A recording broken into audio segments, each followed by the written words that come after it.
Let's all go to the lobby to get ourselves a treat. Delicious. Hello. Hello? Oh, shit. You're just springing right in. I guess we're springing right in. What's going on, T-Kettle? Not much. How about you? Hey, ma'am. I got my peach sparkling water ready. Thank you for that. Mm-hmm. With just no preparation. Just jumping right in. And speaking of no preparation, I got to be real with you. I kind of forgot that we were doing a list today.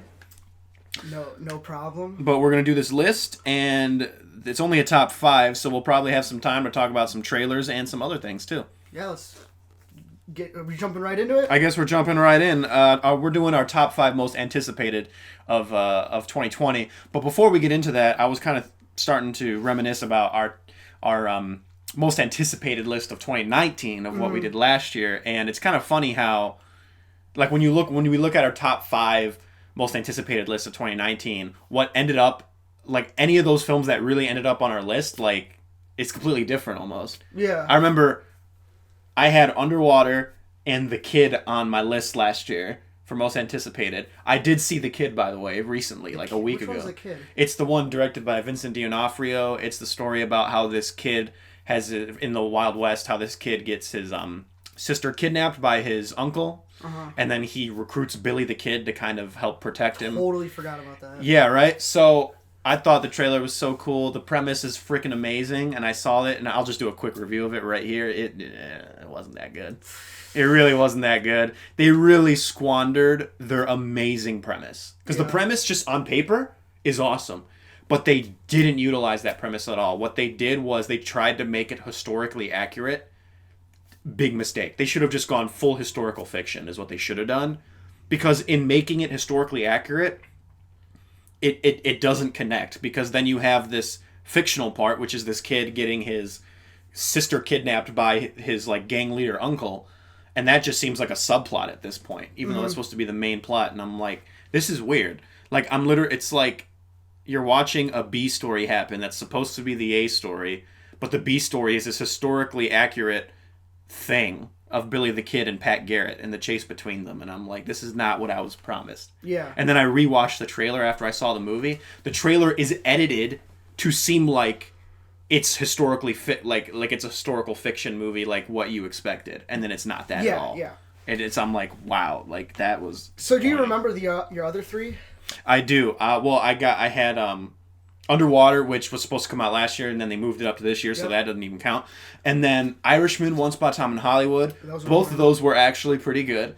And then my number 1 was, of course, Endgame. Yeah, so those were my top 3 right there. Yeah. And then I believe Toy Story 4 was on there and John Wick. Yes. So like.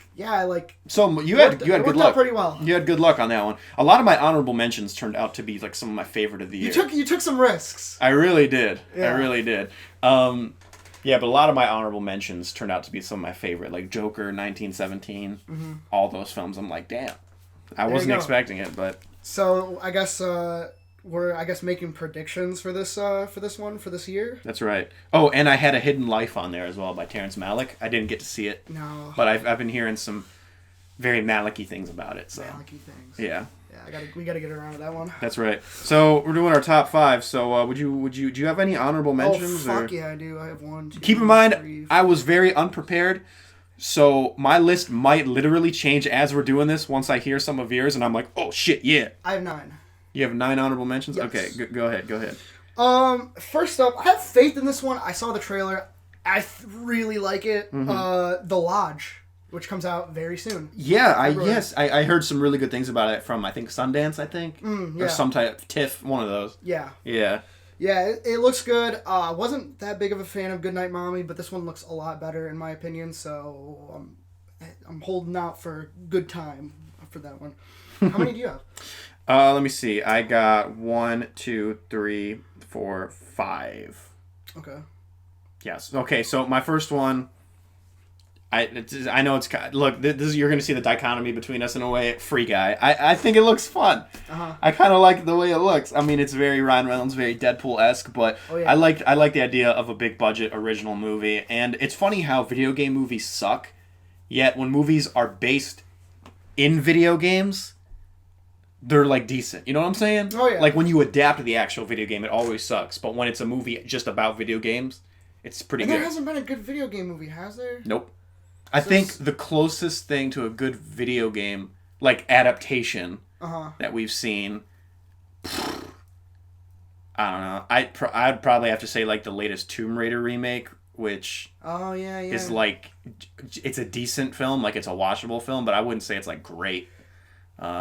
Maybe Detective Pikachu, people might say. I guess this doesn't technically count as a video game movie because, like, if you have games that involve movies, you got, like, what, Ready Player One?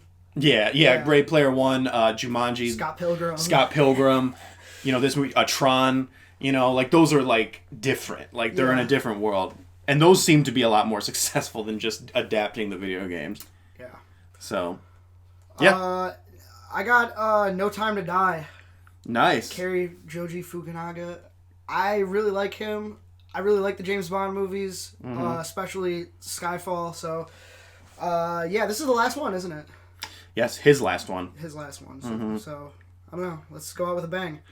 Yes. Okay, that's funny you say that because I also got No Time to Die on here.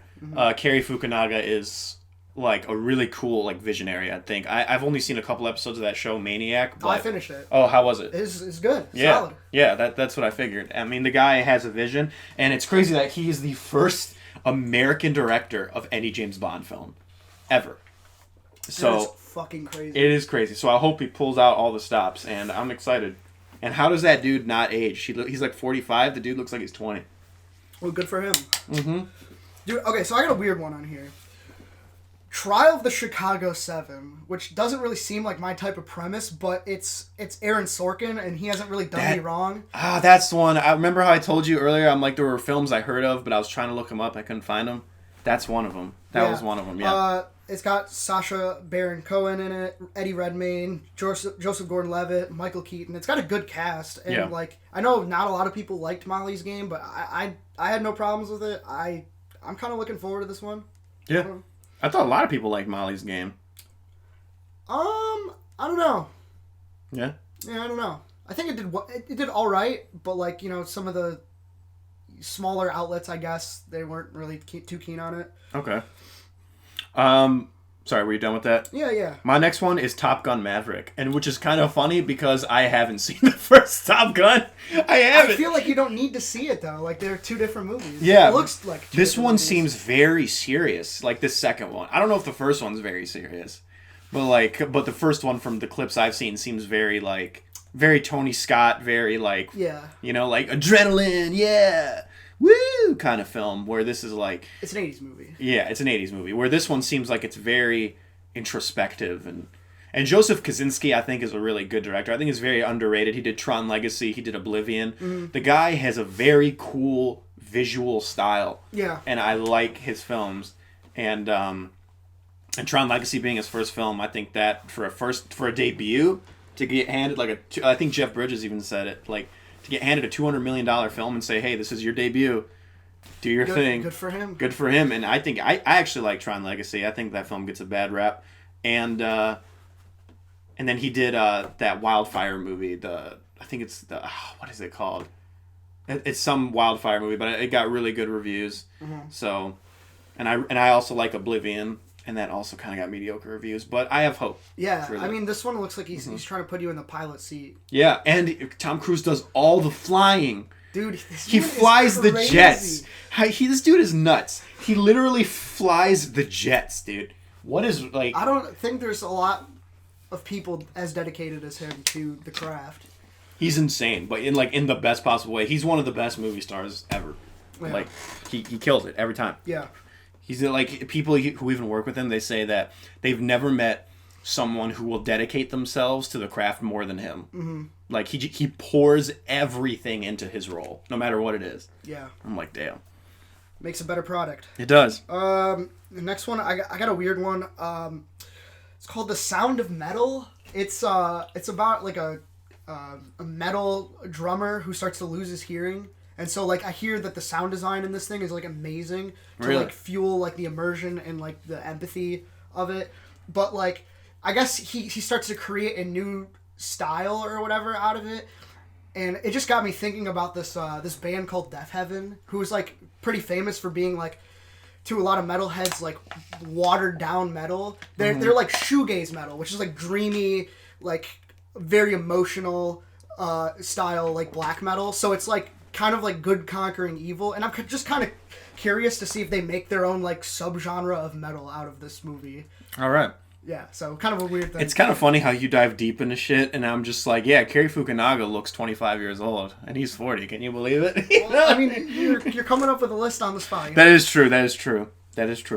All right, my next one is Wonder Woman in 1984. I really like the first Wonder Woman. I feel like the DCEU is starting to course correct a little bit.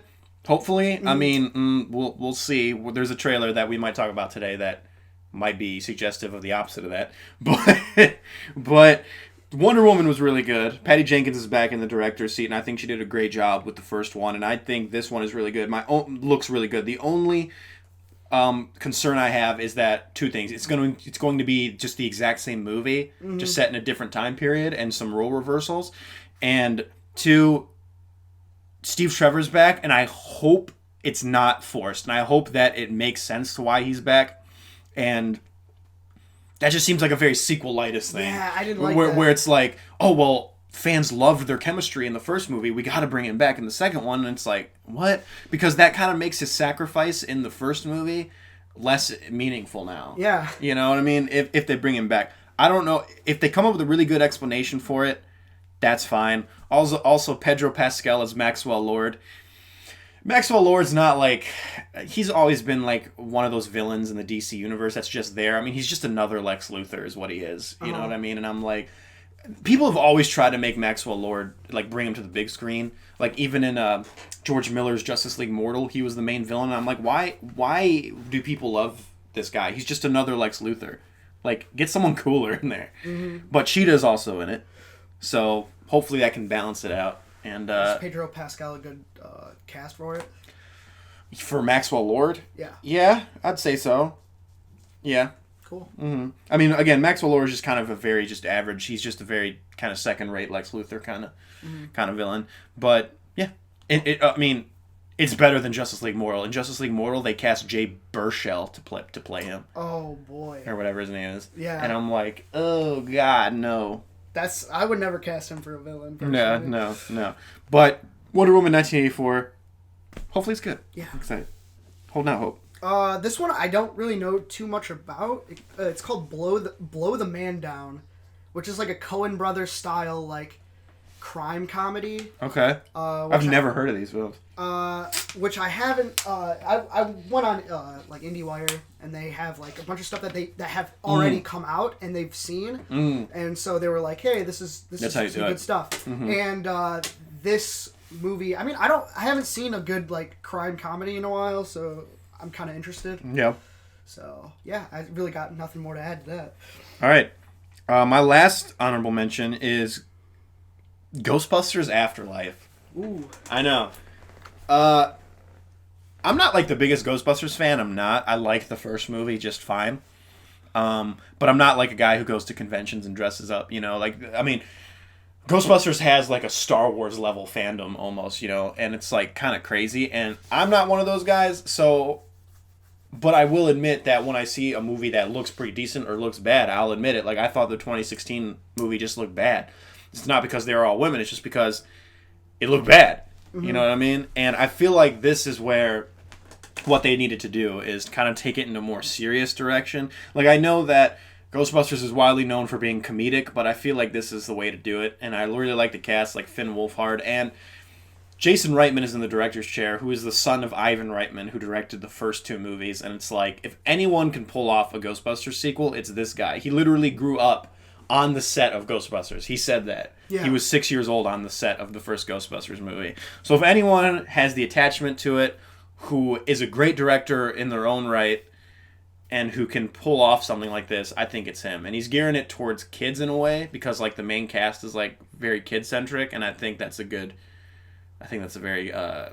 good sign as well. Sure. I'm excited. I think if this sucks though, that's it. No more. Like, no this more Ghostbusters. Because you literally have the perfect formula here. You got the son of the original director, who in his own right is a great director. He has an attachment to this. You got a good cast. The special effects and cinematography look really good. especially compared to the 2016 version. Mm-hmm. Like, this, if this doesn't work, then that's it. Like, you just gotta stop. Yeah. And this is Ghostbusters 3. Like, it is, you know. It's not like the reboot that was like, we're gonna ignore everything. Like, Ghostbusters 3, this is it, so. Mm-hmm. Mm-hmm. Nice. So that's it for you. I got 4 more. This one, I don't think you're going to be too keen on. It's called Emma. It's the director of Jackie. He's releasing a bit of an unpredictable next project. IndieWire describes it as a 3-way between Amelie, Oldboy, and Gaspar Noé. Oh, God. All enough for me to raise an eyebrow. I mean, I liked the first 2. Yeah. Amelie what? Amelie... Oldboy. Oldboy? Yeah. I mean, I don't mind those first 2. It's the Gaspar Noé part that got me going. The Gaspar Noé part is like, it makes me wonder, like, what the fuck do you mean by that? It's making me say no. It's making me see yes.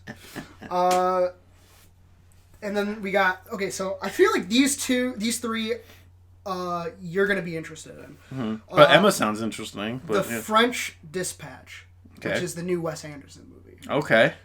With Timothée Chalamet, Frances McDormand, Tilda Swinton, Léa Seydoux, Benicio del Toro,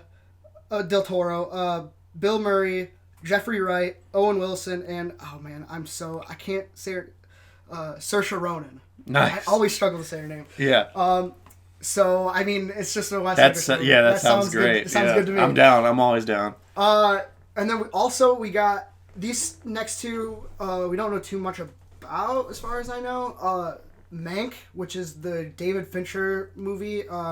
It's tackling the story of the custody battle involving writing credits on Citizen Kane. Mm-hmm. So, yeah. Mm-hmm. Sounds interesting. I like David Fincher. That sounds cool to me. Yep. And then the last one is I'm Thinking of Ending Things, which details are very thin on this one, I think. It's Charlie Kaufman's next project. Oh, okay. And it's described as like a dramatic thriller. Okay. Yeah. All right. I like Charlie Kaufman. Yeah, it's pretty good. Yeah, that's what I got. All right. So that was our honorable mentions. So it's time to get into our list now. Yep. You want me to just start with number 5? Yeah, do it. Number 5, I'm sorry, I gotta do it. It's Black Widow. Like, I really wasn't anticipating this to be on my most anticipated, but after that trailer came out, it kind of really turned me around on the project, and it makes me really excited for it. I mean, David Harbour as Red Guardian and Taskmaster being in it kind of elevates it for me. And I always love seeing Scarlett Johansson as this character. I know that this movie should have come out before her death in Endgame, but it's not. It's a prequel. Take with that as you will. Regardless, if you can disconnect that, which I believe I can, I'm excited for it. And hopefully this movie introduces something that can lead into it being relevant to the rest of the Phase 4 of the MCU going forward. Mm-hmm. And I believe that Marvel's smart enough to introduce something in this film that will make it relevant to the phase instead of just have it being a one-off. Yeah. You know? So I'm excited. The action looks really good. It looks very Winter Soldier-esque, which I think is something that's like that I definitely really want to revisit. Mm-hmm. And I really like the idea of Black Widow kind of being this espionage type thriller. Yeah. And yeah, I'm excited. Cool. Make mine Marvel, baby. Number 5, Last Night in Soho. Now I have some, like, I don't know, some apprehensions or whatever about this movie. I'm a little bit apprehensive because you know what movie this is, right? It's not the right movie. Yeah. It's just weird because it's a British horror film, like inspired film, but knowing his style, like he's almost like got that like kind of like winky face style. Yeah. Like he's always present in the film. I don't know how to disconnect that from, if he can disconnect that from like his style. Mm-hmm. But if he can suppress it, I think that it would be really cool to see him do something like this, something completely like left field that he's never touched before. Yeah. A horror film. He knows his influences. He cited Nicholas Roeg or whatever, Polanski for this thing. I mean, that's great. Good start. I've seen his like top 1,000 films list. He loves good movies. Yeah. I don't know. I feel like he could pull it off. Edgar Wright has never made a bad movie to me, so I gotta support him. Yeah. Exactly. I fucking love Baby Driver, dude. I love Baby Baby Driver. Driver's so I good. love Scott Pilgrim. Yes, they're both very, very good. So, yeah. All right. My number 4 is Tenet. Christopher Nolan's new film. The trailer was just released. We didn't talk about it, but it was released. And it looks really Christopher Nolan-y. But I'm excited to see what it's going for, because it actually took me a couple watches of the trailer to realize exactly what was happening, which is that things are playing in reverse. I have a theory about that, but we'll talk about that in a moment. Okay, yeah. Well, it's funny because at the end of the trailer it says, watch it on the biggest screen possible for, like, the best experience. And I'm like, what? Like, the trailer? Like, watch the trailer on a big screen? And then I rewatch it again, being more attentive to it. And it's like, holy crap. Like the waves in the ship are going backwards. And, you know, cars are obviously flipping up and going in reverse, which was that one, was the most obvious. And it just looks really trippy and, like, really crazy, and it looks so Christopher Nolan, and that's what I like about it. Also, John David Washington and Robert Pattinson are the two main guys, and those are two really good actors. Yeah. So I'm excited to see it, but I'll leave the theorizing to you, because I feel like that movie might be coming up soon. Yeah.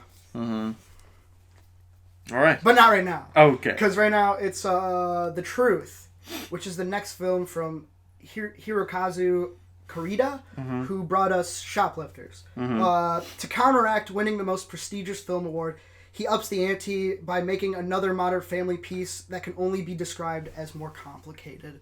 I haven't seen Shoplifters. Me neither. But I've seen, like, I've come across, like, compilations of, like, his filmmaking style, or, like, bits and pieces of his films, and I really want to watch more of his movies. Like, they just strike me as very fascinating character studies. So, yeah, I'm interested in this movie a lot. Yeah, that's awesome. All right, so we're going to number 3. Yes. This one is the one on my list. I always have those couple that are like, really? And then they turn out and they always come out. Sonic the Hedgehog. And they're always fucking bad. Yes, Sonic the Hedgehog. Damn it! You spoiled it. No, and they always come out. They're always bad. But you know what? I gotta put it out. And it's The Conjuring 3. The Devil Made Me Do It. The idea of... That's the name? That is. Oh, well, because you know the story, right? No, not at all. You don't know the story? You don't know this story? Okay. I'm gonna move this a little bit. Okay.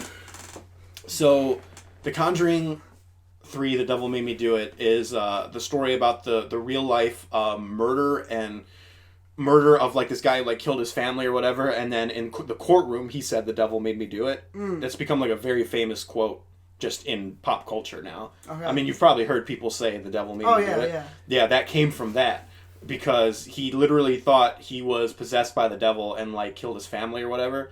And the idea of, like, a courtroom drama, which is what this is supposed to be. This is supposed to be a courtroom drama that also that is also part, you know, horror movie. And that's been done before, like The Exorcism of Emily Rose has done that, and a couple other films have done that. But I feel like this is really cool, interesting, because it's based off of the case files of Ed and Lorraine Warren, and having, like, this case kind of, you know, like, fleshed out a little bit more, I think is really cool. I'm actually gonna look up right now. I'm gonna look it up right now. What case this was? I mean, I gotta say, though, that does sound pretty interesting. Right, it does. Right. Here's the thing, though. Okay. James Wan is not back in the director's chair, which automatically I'm like, oh no, why, James? Who he got to replace him is Michael Chavez, who did The Curse of La Llorona. I was waiting for that. Yeah, you were gonna say those words. So I'm like, oh no. I'm like, no, why? Did you end up seeing that one? No, I didn't. But because it would have been on your top 5 end of the year worst list, probably. So here's the premise. Okay. The Devil Made Me Do It reveals a chilling story of terror, murder, and unknown evil that shocked even experienced real-life paranormal investigators Ed and Lorraine Warren. One of the most sensational cases from their files. It starts with a fight for the soul of a young boy, then takes them beyond anything they'd ever seen before to mark the first time in U.S. history that a murder suspect would claim demonic possession as a defense. And that is very interesting to me. I just premise. Yeah, it's a cool premise, and I just hope it's pulled. I just hope they pull it off, man. Yeah. So. Are you ready for my number 3? Yes. It's Tenet. All right. Okay, so this is... I feel like people have had to have come up with this. As soon as we saw the trailer, me and Jake, the first thing that came out of my mouth was the fact that it's a palindrome has to do with the structure of this film. This film, because it involves time travel, like working its way backwards, once you hit the middle point of this movie, it's going to work its way backwards. That's the structure of this film. Ooh, really? I guarantee it. Oh, wow, yeah, because it is a palindrome. It's a tenet, yeah. Wow, and it's that like would be 10, so cool. 10, wow. That would be so cool to have a movie be the first movie to do something like that. And knowing Christopher Nolan, he's always with structure like that. Yes. Holy crap, yeah. So, like, the movie, like, it goes hits to a forward certain point and then where they backward. like achieve what they're trying to get, this like thing that is basically like a time travel device or whatever, and then the film starts working its way backwards. That's just my thought. That could work, and that would be awesome. Wouldn't it? That would be sick. As soon as I saw the trailer, I'm like, okay, I'm kind of more excited about this movie. That is sick, yeah, because when I first saw it, I'm like, this seems very generic for... It seems like Inception. Yeah, I was like, it seems like Inception, and it seems like very generic for... Well, like, because I didn't notice the time travel stuff at first, and I'm like, this seems very generic for a Christopher Nolan film, and then I rewatched it, and I'm like, wait a second, what the fuck? And it was... I have no clue how that's going to impact the story, what it's going to do with the characters. I have no clue, but it's just a thought. And I like the fact that it's kind of in mystery, you know? So your number 2? My number 2 is Last Night in Soho. Okay. I mean, Edgar Wright doing a horror film, I mean, just jack me off twice. Whoa. You know what I'm saying? Yeah, no, I mean, I'm glad that you're enthusiastic about it. Yeah, I love Edgar Wright, and I love his style. Even films that I thought I didn't like at first, like Scott Pilgrim, I've come around on.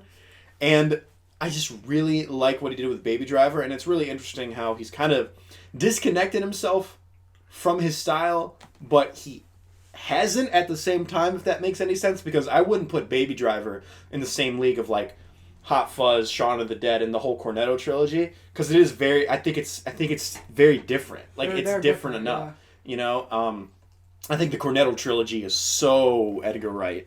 It's so up, like, front and center, where Baby Driver has a cool style, but it's not, like, crazy in your face. I feel like it's going to be really cool to see, Edgar Wright kind of experiment with his style like that, and I think it's going to be pretty cool. I know that it's funny that there was rumors that that the horror film, because it came out that he was doing a horror film and no one really knew what it was. Some people were saying that he was just going to adapt his Grindhouse trailer, Don't, into a feature film. And I rewatched the trailer for Don't, and it was like freaking ridiculous. And I'm like, okay, this would definitely be a comedy kind of horror film. But it's probably not going to be that. No, it's not going to be that at all. I think it's going to be something different. And yeah, I'm excited. See, when I first saw it, I was worried. I'm like, oh, he's not enthusiastic about this at all. Like, yeah. Oh, he doesn't care about this. Like, no, you're just playing the long con. Yes, I am. My number 2, I'm actually seeing it next Saturday. It's called Weathering with You. It's the new Makoto Shinkai film. Okay. Who did Your Name, which is currently my favorite animated film after rewatching it. I love that movie so much. My friend actually saw this movie already in Japan. He knows a decent amount of Japanese, but there's obviously no subtitles when you watch it in Japan.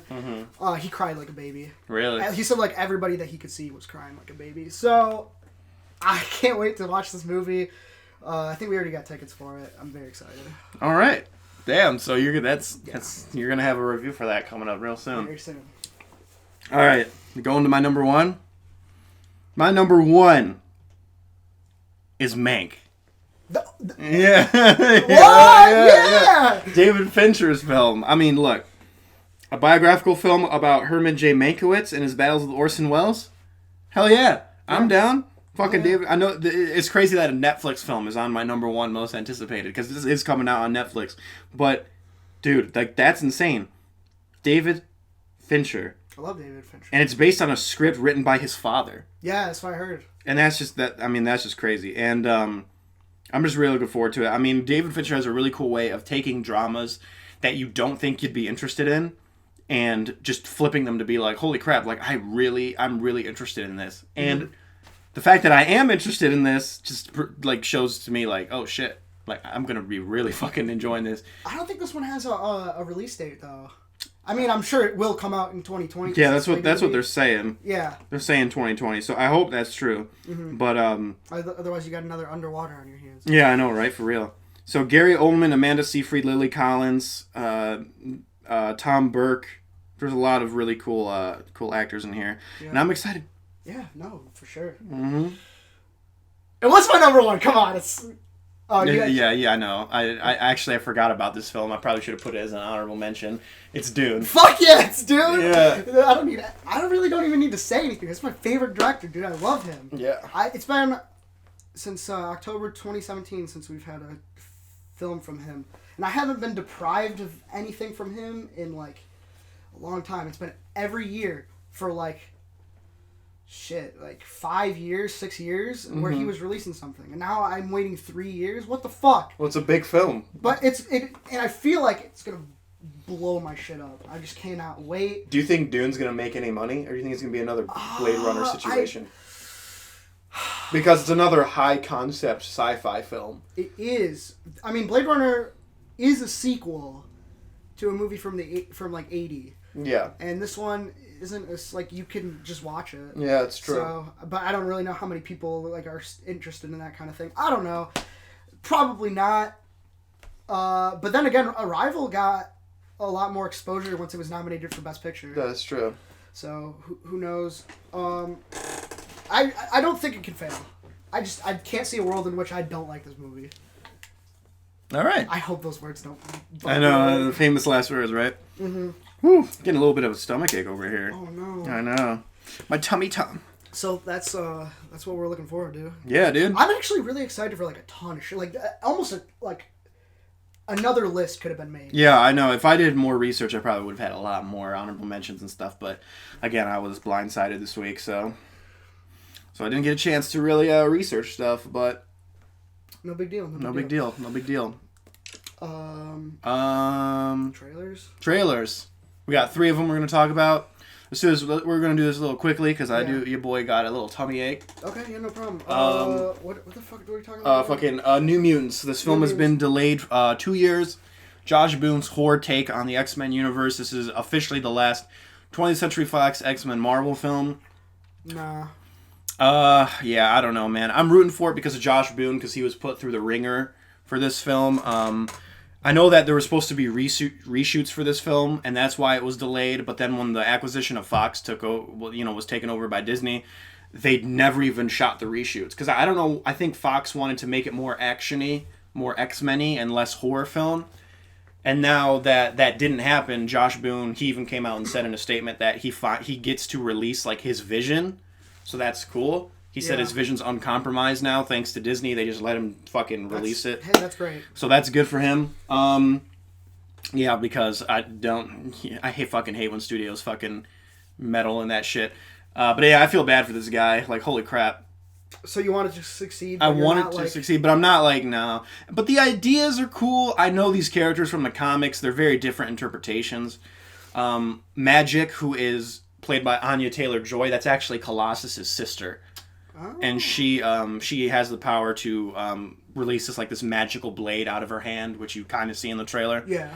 And all the other characters I know about, and this is the fucking third interpretation of Sunspot that we've had. I don't know why people are so obsessed with that character, but he's here again. And played by a different actor for the third time. And yeah, I mean, it looks I don't know. A little cliche. A little cliche. It's a PG-13 horror film, which is kind of making me scary. It's kind of making me scared.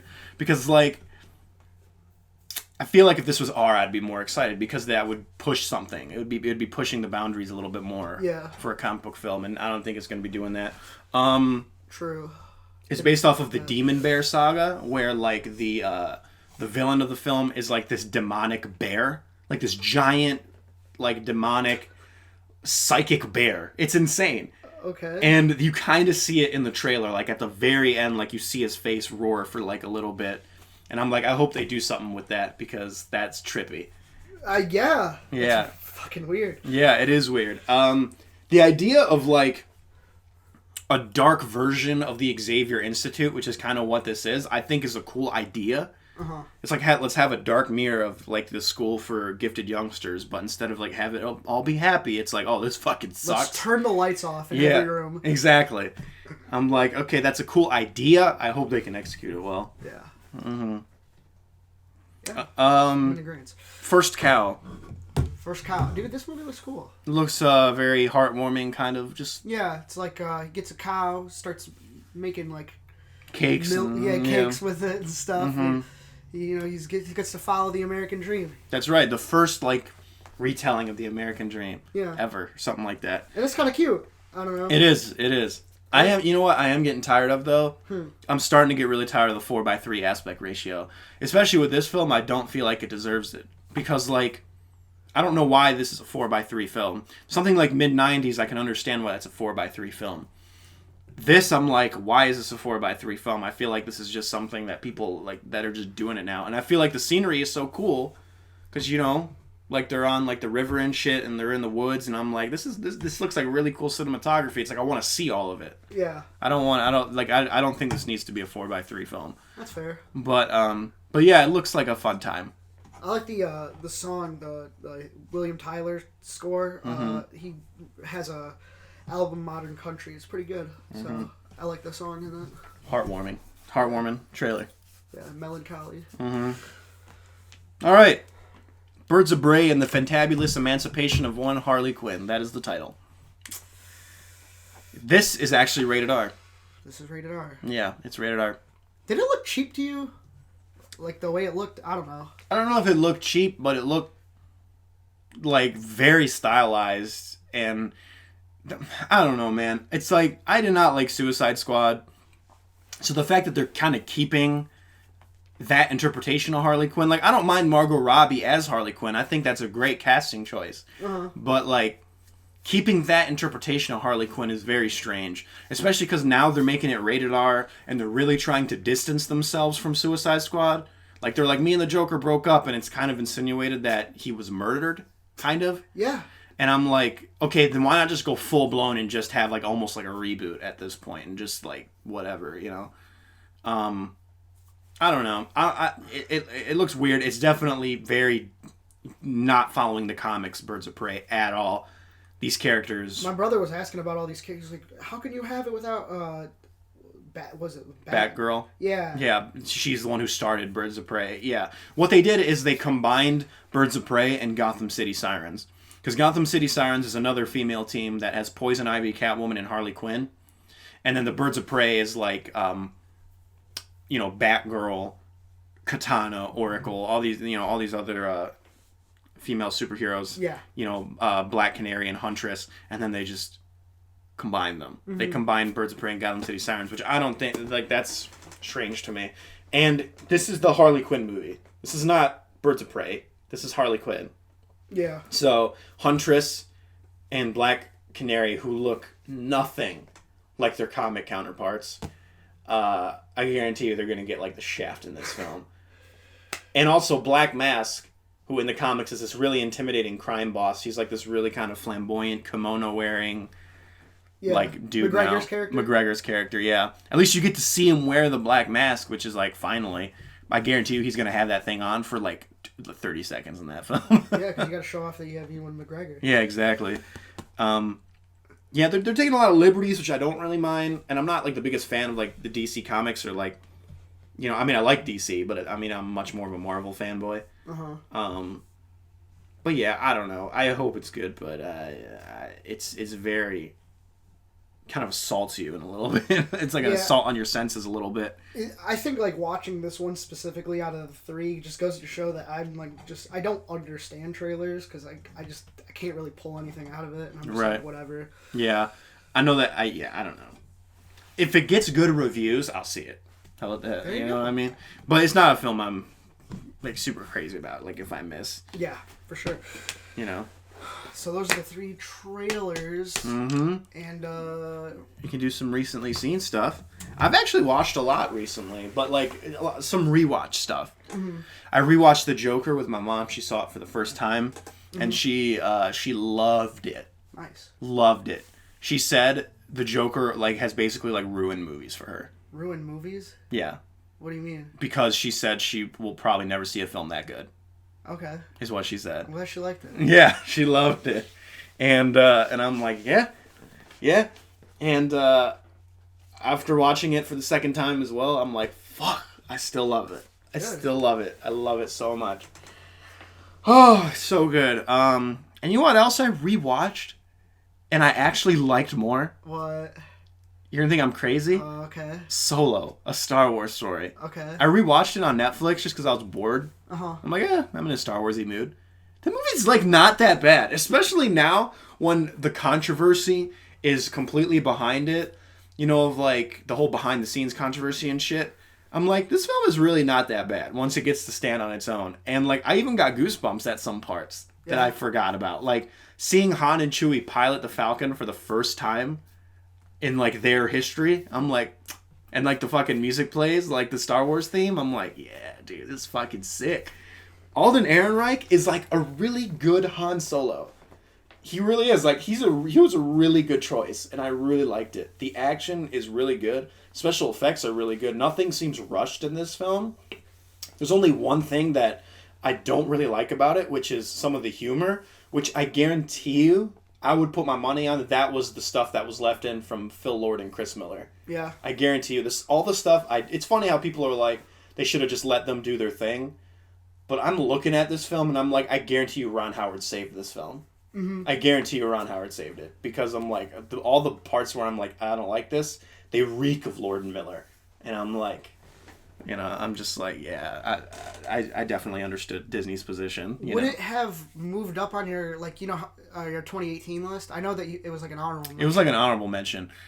I think it would have moved up in its score, but I don't know if it would have broken onto my list though. Yeah, you know, you really like 2018. I really like 2018, but yeah, like that film is actually, it's not bad. Like I was surprised that I actually was enjoying it a lot. I don't know if it's just because I saw Rise of Skywalker and like having, you know what I mean? Oh yeah. But yeah, I'm like, I think that film is worth a rewatch personally. I think that film is really good. The cinematography, I will say though, is it's a really dark film, and I'm not saying like dark as in like content. I mean like it's dark. Oh no, I remember that. I could Yeah. not see a thing, and I think it's just because like the theater that I went to is kind of famous for having like really dark shit. Which is funny because when I saw it in the theater, it was fine. I didn't even think about it, you know, because it was just whatever. Yeah. But now watching it on Netflix, I was like, I'm turning up the brightness a little bit on my thing. Yeah. And I'm like, I can't see it. Yeah, that was I noticed it. I noticed that Imagine just in general just has like really dark screens because I saw John Wick there and like I couldn't really make out a lot of the action. But then I went over and saw it at the AMC near me, and it's like wow, night and day, dude. Literally night and day. Dude, let me freaking tell you about. Okay, hold on. Let me wrap up my thoughts. But yeah, Solo. I think that was a choice I think that was an intentional choice from the cinematographer. I think what he wanted to do was he wanted to have all 1-point lighting systems, which is meaning like there's only one source of light coming from each scene, where it almost looks like the only thing lighting the scene is practicals, which is fine, but you create that type of atmosphere. It almost looks like you're in a cave. Yeah, but you know, and a lot of times they are in a cave in this movie. Yeah, but overall, I think it's a very fun film. I think it's worth a rewatch. I think people were a little harsh on it when it came out, especially because of the whole director drama, but I liked it. But you just mentioned Imagine, dude.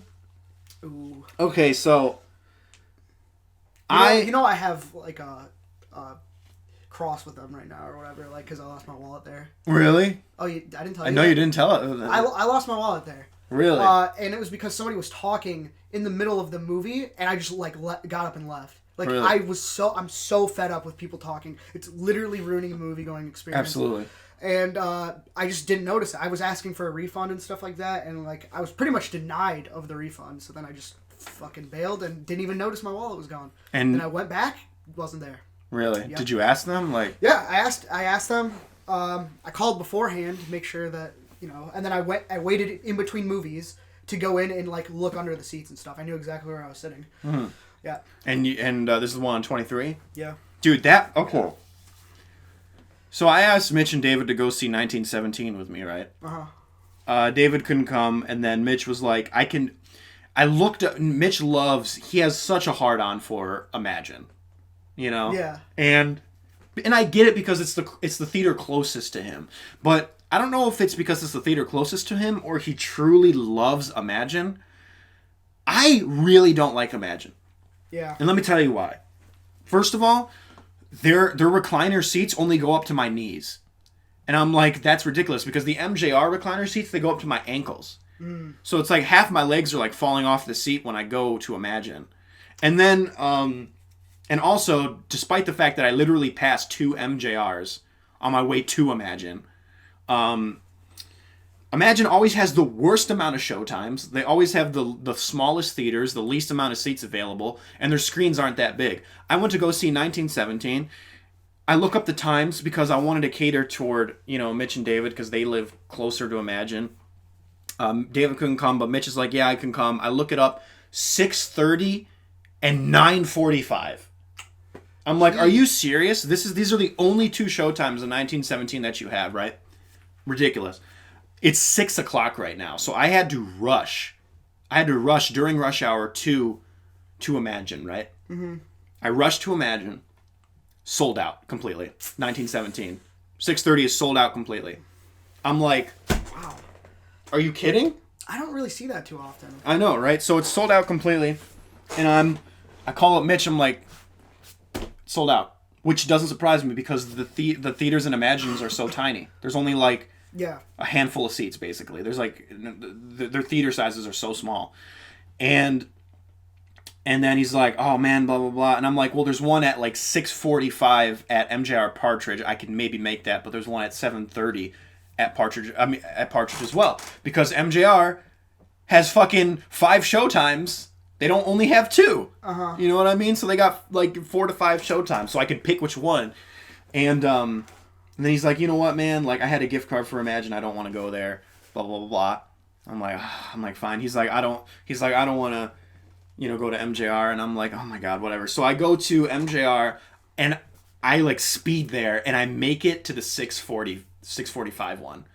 And I'm like, okay. And that's what I saw. I saw 1917. But yeah, Imagine always has the least amount of showtimes.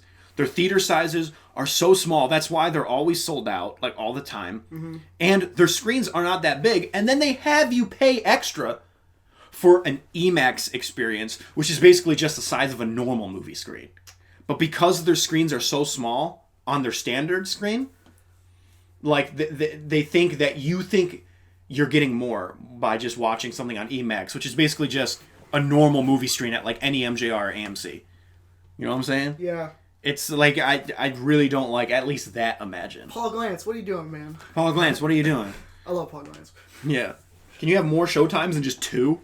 This movie just won the Golden Globe for Best Picture, and you're showing it 2 times, it like so spread apart. I'm like, you're really fucking me up here, Paul Glantz. But anyway, I digress. I saw 1917. Dude, this movie. This might be my number 2 of the year.